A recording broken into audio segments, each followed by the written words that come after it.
Welcome into the Jazz Notes podcast. Ben Anderson, Chandler Holt, giving you a weekly breakdown on the latest with the Utah Jazz as we get ready for the upcoming 23-24 season.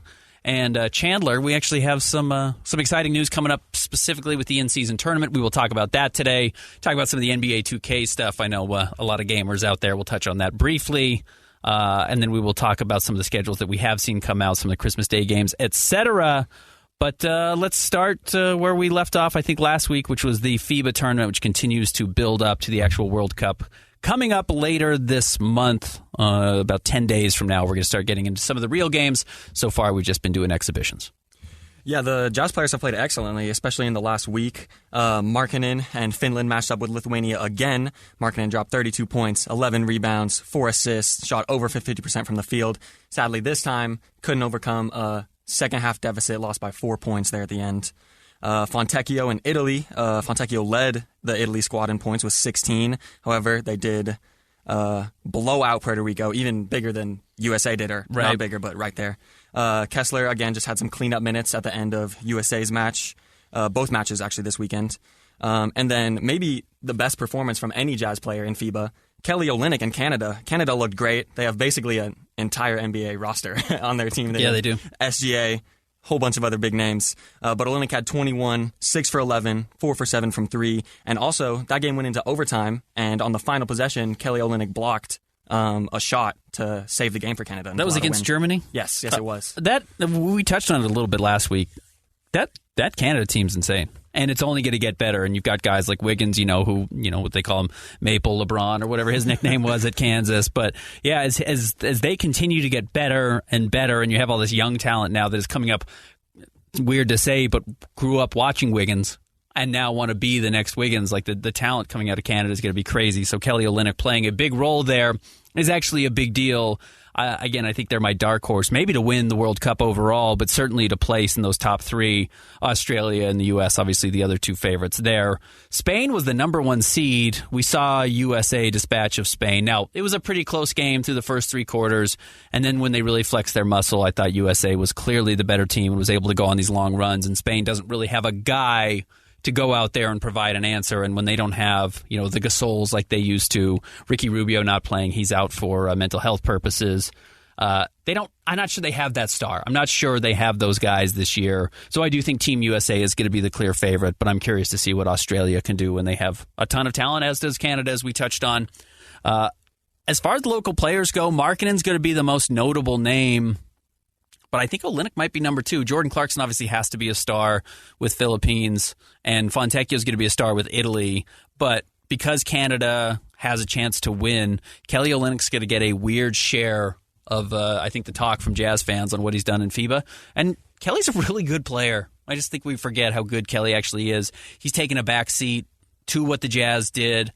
I don't think he's going to start next year, which is going to be a major shift for him. I think it's going to be Walker Kessler at the 5, John Collins at the 4, and then Larry Markkanen at the 3. And Kelly's going to kind of play all the backup spots there, certainly the 4 and the 5. And he's going to be really good, but he started every game last year that he was on the floor for the Jazz. I think we can forget that he was able to step in and play such a crucial role. So I'll be curious to see what he does with Canada, and I think he's going to have some international success. And then, I don't know what his future is with the Jazz. He's on an expiring contract. If he builds up his value here and looks good, Chandler, he becomes a really good trade piece, because if the Jazz don't find themselves competing for a title this season, which I don't think they will, you got an expiring contract and a guy like Kelly Olynyk who can help a championship team. Kelly is that good of a player and has that much experience that he can play the backup 5 and provide some versatility on a team that can go really far in the playoffs. And I look at the Suns, I look at the Lakers, I look at the Heat, I look at Philly, which is an absolute nightmare right now with what's going on with James Harden, but I look at all these teams around the league that could use a big guy who can space the floor and take a couple of charges in an important game and provide toughness. And I think Kelly Olynyk's that type of guy. 100%. And like you said, building your value, he's in a really good situation because Canada is a great team. Like you said, they could be a dark horse to go far in FIBA. But when you look at the Canada roster, they're really heavy on guards and forwards, right? They got Wiggins, they got SGA, and I feel like he can really solidify the big man minutes up north in Canada. Let's talk a little bit more about Walker and Team USA. Again, he didn't get onto the floor until later into the game.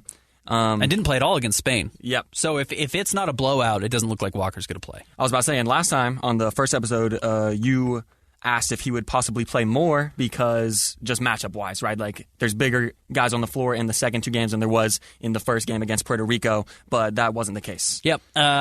I mean, I'm hoping he plays more. I like the content of Walker Kessler playing more, and I know Jazz fans want to see him. I do think it's still a good experience for him getting out there and having an opportunity to play with these guys in practice. But yeah, when you're playing, Juancho Hernan-Gomez as your 5, which Spain ended up doing and didn't end up going to some of their bigger sides that they have off the bench, yeah, it's going to be hard for Walker to get on the floor. And I would suspect now if Steve Kerr has felt like they're going to escape group play without a loss, and they go to Abu Dhabi now and have, one more game, I think, coming up, or 2 more this weekend. They have one on Friday, one on Sunday. Without facing a true big, and you're not going to see, Nikola Jokic, Joel Embiid's not playing, you're not going to see those guys. Maybe we don't see Walker unless these games are totally out of hand. And that would be unfortunate because I'd like to see him actually play in the games, but you hope that the practice he's getting behind the scenes, playing with guys like Jaren Jackson Jr., Bobby Portis, etc., he's learning a couple of things. I hoped it would be more. I hope it is still more.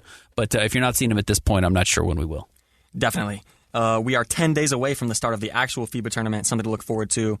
I'm excited to see how Team USA does, as well as other interesting teams like Canada, like Germany.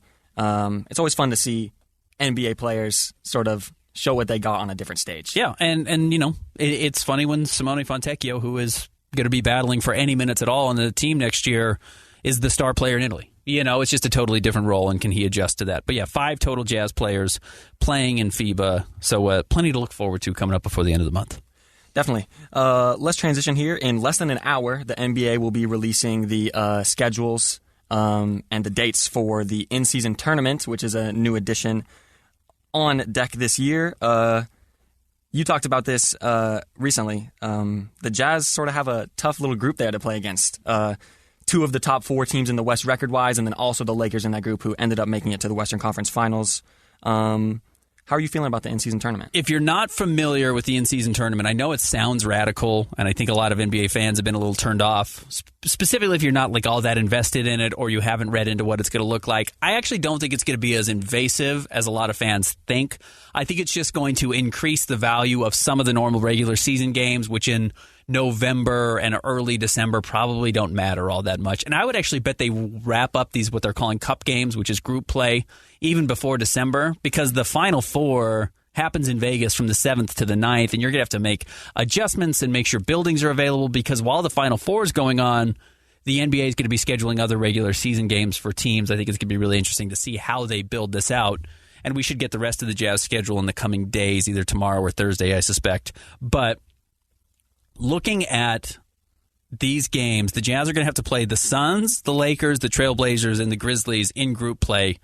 The Suns are going to be a dominant regular season team again. I'm not sure how good they're going to be in the postseason. The Lakers, I think, are going to be okay in the regular season, and I think they're going to be a real threat again in the playoffs. The Trailblazers, we have no idea what they're going to look like. That's still going to be the major question, and the Grizzlies will be without Ja Morant. But yeah, you will play 2 of these teams on the road, 2 of these teams at home.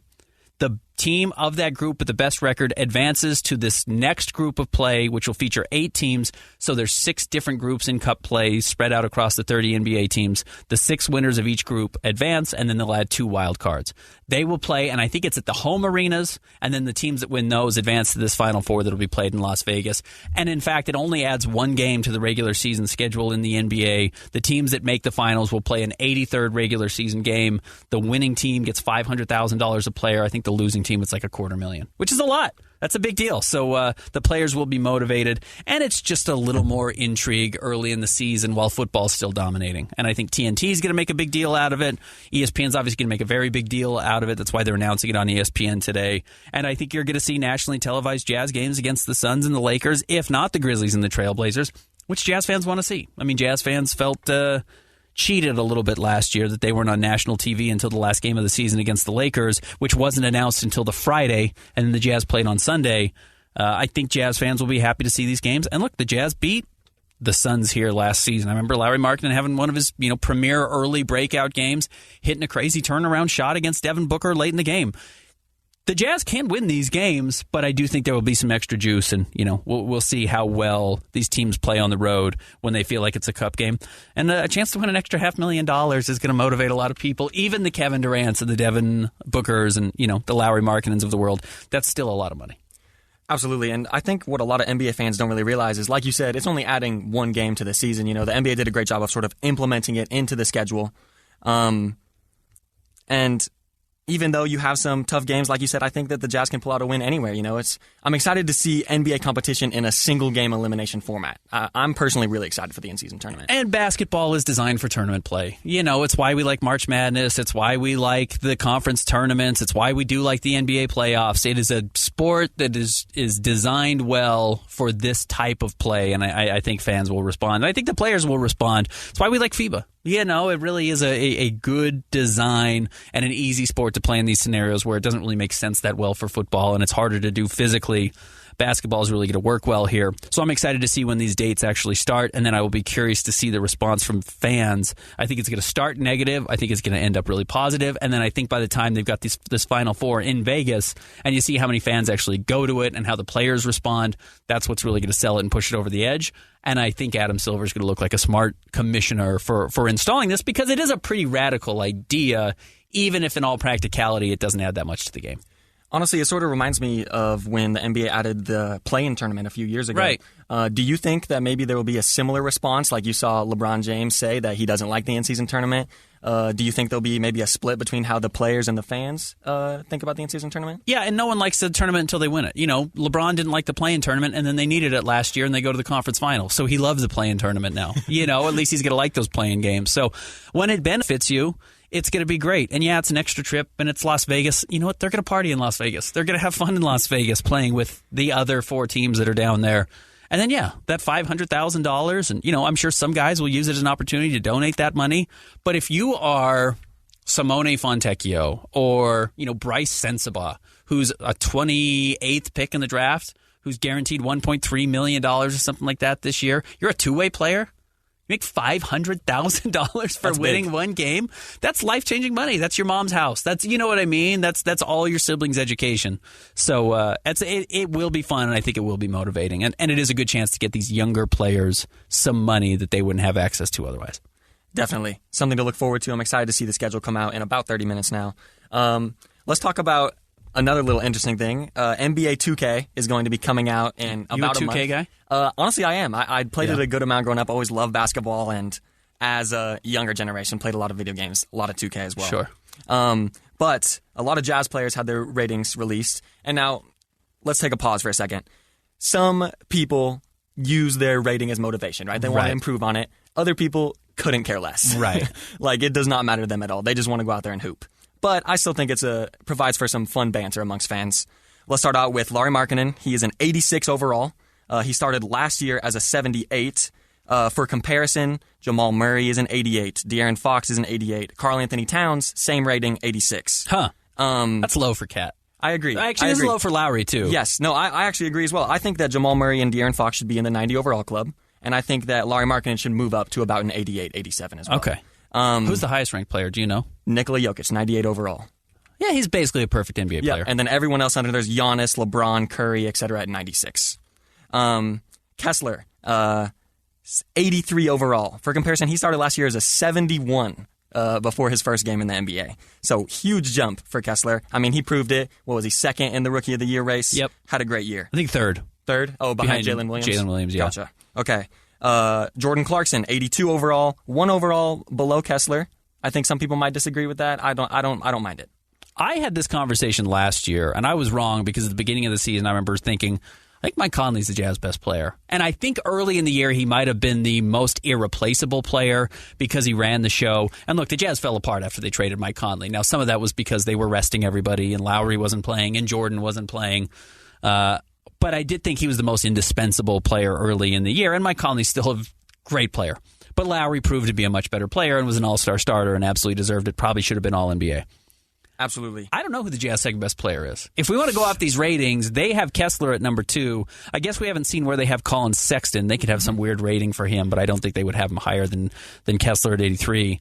I don't know who the Jazz second best player is this year. And I think that's actually going to be really important because if it's John Collins, which is not out of the realm of possibilities, and if you were to get John Collins from 2 years ago or 3 years ago, you can be really good because Markkanen's a star.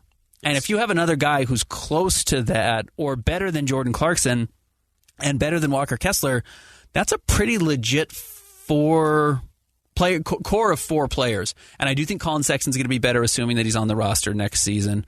I'll be curious to see what Taylor Hendricks and Keontae George can do. We can get to their ratings here in a second. But I think you start to see a pathway to the Jazz actually being pretty talented at the top. And we've already underrated how deep they are. They have 10 legitimate NBA players, as we were talking about. Kelly Olynyk's playing a starring role in FIBA, and as a longtime NBA vet, he's good. Colin Sexton's really a good player. So if you get out there and start to see more success with some of these guys who we aren't talking about, like John Collins, and he becomes your second best player, it's not because everyone else got worse. It's because he's rebounded to being who he was. And then the Jazz are threatening for that 5th seed, certainly a play-in spot, 6th, 7th, 8th, because the roster was already really good last season, and you've had a point guard step up and play well and kind of take over those minutes and lead the team. Yeah, absolutely. I think for the second best player, could be Collins, could be Kessler. Maybe we even see a jump, and who knows? Maybe Keontae George could have a phenomenal rookie season, and he's in that debate. Not saying he could be, but who knows? I think Donovan Mitchell did it. Where are the rookies ranked? Okay, the rookies is where it gets really interesting. Because if you put yourself in the shoes of 2K as a game, right? If you give a rookie a higher rating than some person who's been in the league for a while, you don't know for sure what they're going to look like. Right. With that being said, Victor Wembanyama starts as an 84 overall. That is a record in the game of 2K. Higher than Kessler. Yes, higher than Kessler right now. For comparison, LeBron was a 78 overall as a rookie. Granted, that was a million years ago, so different time. But more recently, Anthony Davis was a 79, super high prospect. Yep. And Zion was an 81. Okay. I think that is a little bit ridiculous because the second highest rated rookie is Brandon Miller, Scoot Henderson, second and third pick, tied at 78. 6 overall spots behind Victor. Rookies just don't help you win games. Yes. Even the best rookies. Donovan did a little bit, but Rudy Gobert was really the star of that team. As good as Donovan was as a scorer, and I'm not trying to take that away, you had an anchor and an identity down low and some guys around him like Jay Crowder, who they traded for, who actually helped you win games. Ricky Rubio was there. That was a good team. Donovan Mitchell was I'm going to get a lot of shots and score a lot of points as a result, which a couple of guys probably could have filled. And then Donovan became the best player or second best player on that team. Rookies, though, even at their best, don't all Paolo Banchero probably didn't help you win a lot of games last year, and he won Rookie of the Year. Walker probably helped you win a couple of specific games, but you know what? There's a lot of centers you probably could have put there and gotten similar production. Now Walker's got to build on that and become a better player. So I actually think if you're going to put Victor Wembanyama, as unique as he is, that high, and say he's going to be one of the, what I would imagine that's one of the 50 higher rankings in 2K, I don't think he's going to be one of the 50 best players next season. Oh, definitely. 2K ratings are weird. Going off of the Jazz rookies now, like I said, it's kind of hard to rate the rookies, but I personally have a problem with the 3 ratings for the Jazz rookies. Too low? Too low, okay. Absolutely. We'll start with Bryce Sensabaugh. He's a 71 overall. If you're near the end of the first round, right, you don't know how you're going to fit in. You don't even know if you're going to see the floor. I'm okay with that, right? You don't know what he's going to be. But Taylor Hendricks, 73 overall. 2 overalls higher than Bryce Sensabaugh. And Keontae, who lit up the Summer League at a 72. So 73, 72, 71 for the Jazz rookies. I personally think Hendricks and Keontae should be in the 74 to 76 range. I feel like that would be respectable. But like I said, you never know what you're going to get. I don't know what to make of Taylor Hendricks, certainly not in regards to a video game ranking. I know Keontae George really lit the league on fire, 21 points, 4 rebounds, 6 assists, 46% from the floor, 38% from 3 in Vegas. He was the best player in Vegas. Had he not gotten hurt, he would have won Vegas MVP, and the Jazz probably win that title. Keontae George would have won the MVP in Las Vegas had he stayed healthy and not rolled his ankle. And then, of course, that's an issue. If that lingers into the season, it will hurt how quickly he can get onto the floor if he doesn't play preseason. But, yeah, Cam Whitmore plays, wins Summer League MVP in Houston, and probably got a higher rating as a result. I would imagine he is higher than even Keontae George there. But, yeah, I don't know if Bryce Sensabaugh sees the floor. Taylor Hendricks might not see the floor after missing Summer League. A lot of that's going to have to do with how well they play in the preseason. And then what the Jazz goals are this year. Do they just want to give those rookies a bunch of minutes, or are they trying to win 45, 46 games? and have a chance at getting the 5th, 6th, or 7th seed and making a run in the playoffs. I could see them going either way, and it may be totally dictated on what happens over the first month or two of the season. A couple more ratings that Jazz fans may or may not care about, and then we can move on. Donovan Mitchell slides in at 92 after his first season with Cleveland. That's a great rating. Booker is a 94 for comparison, so just a little bit lower than that. And Damian Lillard slides in at a 94 as well. Okay. Let's talk about that'll probably be the most video games we ever talk about on the podcast. Yes. Just so you know. Let's talk about the Christmas and opening day schedules for the NBA. Shams from The Athletic threw those out there for us the other day. Jazz not on either, but NBA fans can appreciate a good schedule on those days. We'll start with Christmas. Bucks Knicks, 76ers Heat, Celtics Lakers, Mavericks Suns, Warriors Nuggets. Mavericks Suns is the best because it has the rivalry between Luka and Devin Booker. Those two players really do not like each other. It's kind of 80s basketball, 90s basketball over again, where you have two stars who legitimately are unfriendly with one another, and they show it on the court. So I'm excited about that. I do like those games. 76ers might be a disaster. If Miami gets Dame, Miami's going to be fun to watch. They're not a great regular season team. They weren't last year, certainly. But if they get Dame, they'll certainly be more fun to watch there. Bucks Knicks, I will always take a Christmas Day game at Madison Square Garden. Yes, definitely. Can't beat that. Celtic Lakers as well. That rivalry isn't as heated as it has been in decades past, but maybe we'll see LeBron get upset at the end of a game after Jason Tatum fouls him again. I don't know what to make of the Celtics. The Kristaps trade, they got rid of Marcus Smart, who was their identity. I think they could fall apart this year. And it puts a lot more on the coach now to step in and have to prove that he really is ready to take over that second year. I know he had to replace Ime Udoka, and that was difficult, but you had a guy like Marcus Smart who was a culture setter. Now he's gone, and the onus is going to be on that front office to make sure that they still have that same championship identity that I think Marcus Smart was able to make up for quite a bit. And on NBA opening day, we have a few Western Conference powers going at it. We have the Lakers and the Nuggets, and the Suns and the Warriors. I think Lakers and Nuggets should be a good game to kick off the NBA season. Yeah, the Nuggets really handled them in the conference finals. They won that series 4-1. I'll be curious what the championship hangover is for the Nuggets, if they have it at all. I don't know what to make of Jokic, other than he's just the most dominant player in the NBA, but does he care to continue to play hard every single night? I think that's a very legitimate question for him. Now, when the pedal's to the metal and it's the postseason, he is the best, and he plays really hard, and he dominated all throughout the postseason. It was a Dirk Nowitzki-like run, and it wasn't ever really in question. It didn't seem like after that opening series, they were just so much better than everybody else, and they really didn't let anyone get in the way. They dominated Phoenix in the second round. They dominated Miami in the finals outside of, Game 3 or Game 4 in Denver. So do they come back with that same fire? I think it's going to be hard. I don't like their depth as much as certainly they had a weird offseason for a team that wins a title. Generally, those teams retool and add better players. They got worse. It's because it's hard to win in Denver the same way it's hard to win in Salt Lake City. It's not where everybody wants to live, and no one's going to take a discount to go live in Denver, unfortunately for the Nuggets. But they still have the best player in the league, and if Jamal Murray can stay healthy, they're certainly going to have a chance and should probably be the favorites to repeat as champions. And then we'll see if the Lakers additions, because I thought they actually had a very good summer, how much better that makes them, or if they just caught a little bit of fire late in the season with that playoff run and after the trade deadline and had some motivation getting rid of Russell Westbrook, if that carried them through and if they can repeat that. I'm excited for this Lakers-Nuggets game. Like you said, even though it was a sweep in the Western Conference Finals, it was maybe one of the most competitive 4-game series of all time. Was it only 4? It was 4. Okay. Yeah. I thought it was 4-1, so you're probably right. Yeah, that's not great. Let's move on to, just wanted to give a quick shout out to Dwayne Wade and Holly Rowe, 2 Utah Jazz connections, making it into the Hoop Hall a few days ago. Shout out to both of them. And well-deserved, yeah. Dwayne Wade's one of maybe the second best shooting guard of all time behind Michael Jordan. And Holly Rowe's a legit great face for basketball, and it's fun to have her locally and her ties to BYU and then on the local broadcast.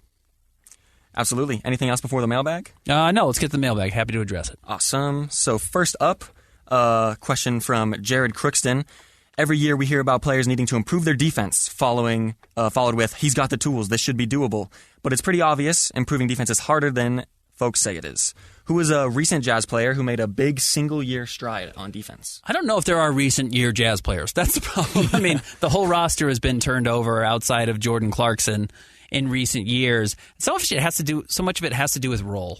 And, what role are you being asked to play?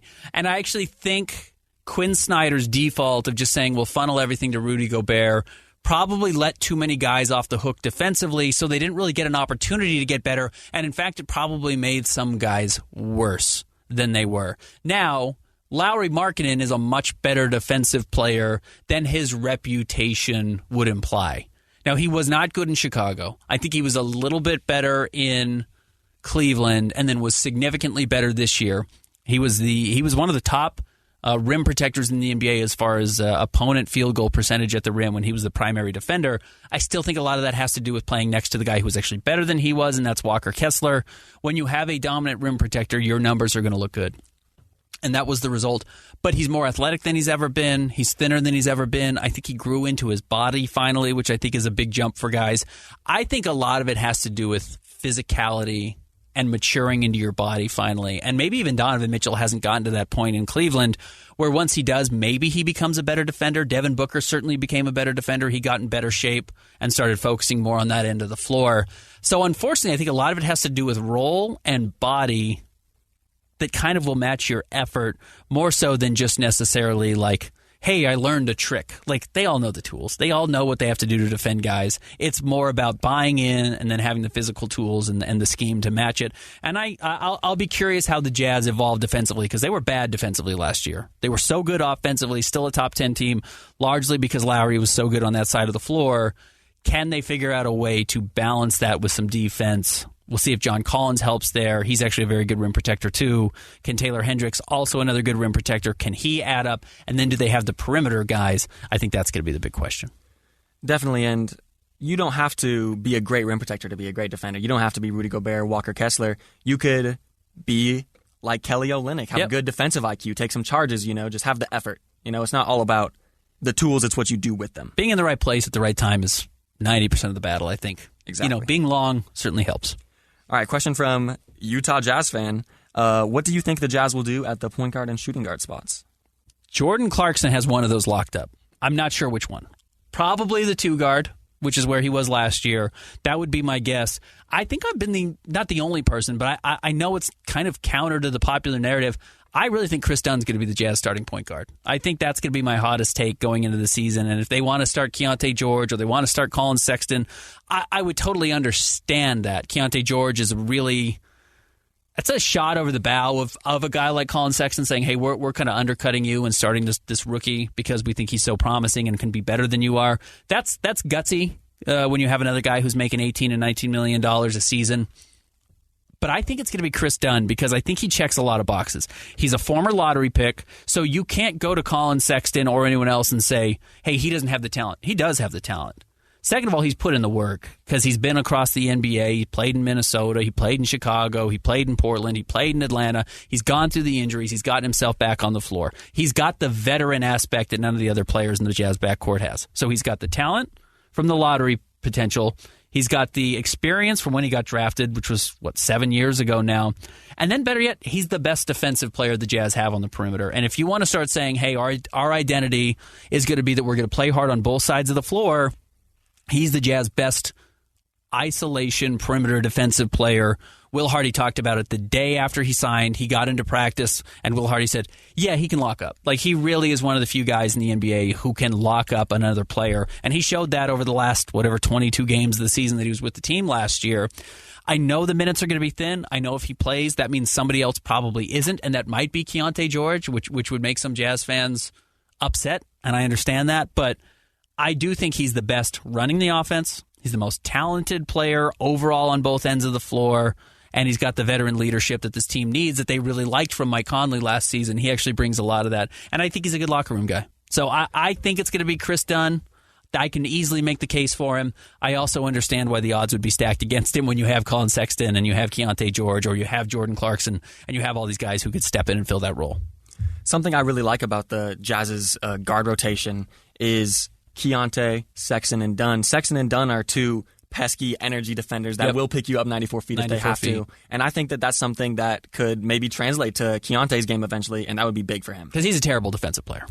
He was bad in Vegas. He was, and it got a little bit better. I actually think sometimes he got killed in the second half of games when he was bad at the beginning, because I'm sure he's drowning. I'm sure he's drowning with all these players he's defending against, and can be a better defensive player. He's bulky. He's strong. He looked thin in Summer League, but he played a lot heavier at Baylor. I think finding that right spot for him is going to be important. I think he can be an okay defensive player, but he's not going to be his rookie season. He's going to be really bad. Definitely, but what else can you expect from him? Yeah, right. Rookies are bad. Rookies aren't good players. Going back to our 2K ratings, rookies are not good players. They are talented, but they don't know how to help you win. And Keontae, as good as he is, he's going to hit shots. He's going to be exciting to watch. Might be the Jazz most exciting rookie. They probably aren't going to help you win games. That's fine. Last mailbag question here from Glenn Anderson. We talked about the Tyler Hero, Dame, and Jazz potentially being the third team aspect in our last episode. But Glenn asks, would you trade an unprotected first to Miami for Tyler Hero in order to help them facilitate a trade for Dame? No, because if there were other teams willing to offer it, the deal would have been done already. I think if Portland were able to get one more unprotected first-round pick in addition to Nikola Jovic and some of the other players, Jaime Jaquez, that are apparently rumored to be in this trade, I think it would be done. So you don't need to pay the highest price. The Jazz are in no rush to pay the highest price for a guy like Tyler Hero. It's the same reason they didn't trade for John Collins last year at the trade deadline. They waited and realized, hey, we can get him at our cost and not your cost, which I think is really smart, because if you wanted to go out and trade Jared Vanderbilt and Malik Beasley at the trade deadline, or even before last season began, I guess you couldn't have because you had just acquired them, but at the trade deadline, you could have had John Collins on this roster to end the season. And you said, you know what, let's use those two guys to go out and get another first-round pick, and yeah, you'll eat Russell Westbrook's salary for 3 months, but that's fine. They got an unprotected future first-round pick from the Lakers just by not paying the Hawks price for John Collins, and then the Hawks got into the offseason and said, we just basically got to cut this dude. So we will take Rudy Gay and a second-round pick for John Collins, and the Jazz said, great, we paid the price. So no, unprotected, absolutely not. I do think someone eventually is going to give up a first-round pick for Tyler Hero, and I think the Jazz can probably give up the best first-round pick for Tyler Hero unless OKC were to step up and do it, because they have quite a deep draft cache as well. But I think the Jazz could get him. And you could probably do it for a pick not unlike what you just drafted Bryce Sensabaugh with, like something in the late 20s, and you just say, hey, that's what's on the table. You guys need to make this deal done. Portland doesn't want to go into the season with Dame. They've got to restart. And Miami does want to get this trade done. And the Jazz will say, yeah, we'll be the benefactors or the beneficiaries of the fallout of this trade, where you need to redirect somebody. And we'll take our talent level to a new level by only giving up something small. I think that's how Danny Ainge and Justin Zanuck have operated. And I think they'll continue to be opportunistic, because they don't need Tyler Hero. But at the right price, a good lesson I learned is your car is always for sale. Meaning, for the right price, you'll sell anything. And if for the right price, you'll buy Tyler Hero. If it's a late first round pick, yeah, that's better than what you're going to get with that draft pick anyways, if you were to see it through. So take him on, and if you have to trade him in a year or two, that's fine. But no, I'm not giving up an unprotected pick. And honestly, Danny Ainge doesn't seem like the type of guy to help another team get a trade done and give up a first-round pick. Certainly not helping Pat Riley. Exactly. Yeah, he's not going to help Pat Riley. He's going to want that pick in order to help them get that trade done. Yep. All right, thank you guys for tuning in to Jazz Notes. Tune back in every Tuesday. Got some good conversations in today. Yeah, more FIBA coming up on the next episode. We'll have the official dates for this in-season tournament, and we can actually start addressing some of the top 50 Jazz players, which we're announcing on the 97.5, the KSL Sports Zone. We actually started today with number 50. That was Rodney Hood. But by next Tuesday, we'll be through number 45 on the list. So we can break down some of those 5 on the top 50 Jazz players of all time as we lead up to the 50th anniversary season for the Jazz. Tune in at KSL Sports and find this podcast at KSLSports.com every Tuesday.